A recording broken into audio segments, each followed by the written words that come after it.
Today, the WAAY 31I team worked to learn more about different coronavirus tests and their accuracy. A family reached out to WAAY 31 and told us a loved one tested positive on 2 separate occasions before surgery at Crestwood Hospital, but had a negative test at the doctor's office. WAAY 31's Sydney Martin joins us live outside the hospital tonight. She spoke with the family and took their questions about testing straight to the hospital CEO. Sydney. Naja, today Crestwood Hospital CEO Pam Hudson told me the hospital gives 2 different types of coronavirus tests. She said which test a patient gets is determined on a case-by-case basis, and she can't comment on any specific cases. The Madison County family I talked to told me they just want to know if their loved one ever had coronavirus.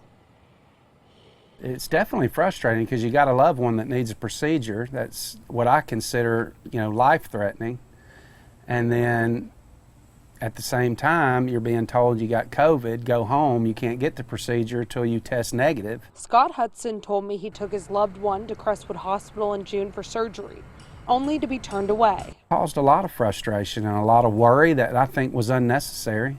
After a 14-day quarantine and a negative test at the family's doctor, Hudson said they rescheduled the surgery. Got prepped for surgery, another COVID test, tested positive again. At that point, I wasn't believing it, so as soon as we left the hospital, I went to another testing facility. We tested.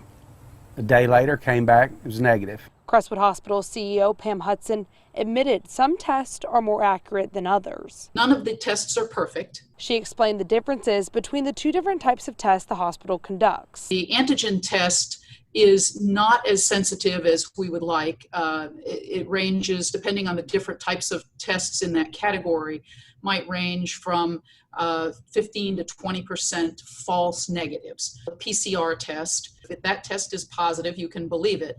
And it does a better job on the sensitivity side, so that if you have a negative PCR test, you're pretty sure, but not as, it's not 100%. But Hudson remains frustrated with how everything played out.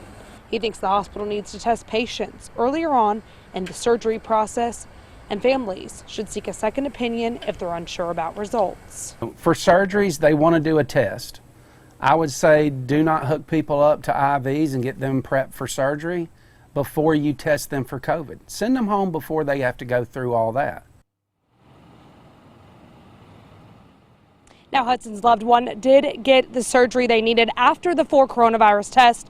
The hospital told me with changing CDC guidance, a follow-up test might not always be required, but they suggest anyone with concerns about testing to consult their doctor. Live in Huntsville, Sydney Martin, WAAY 31 News. Thank you.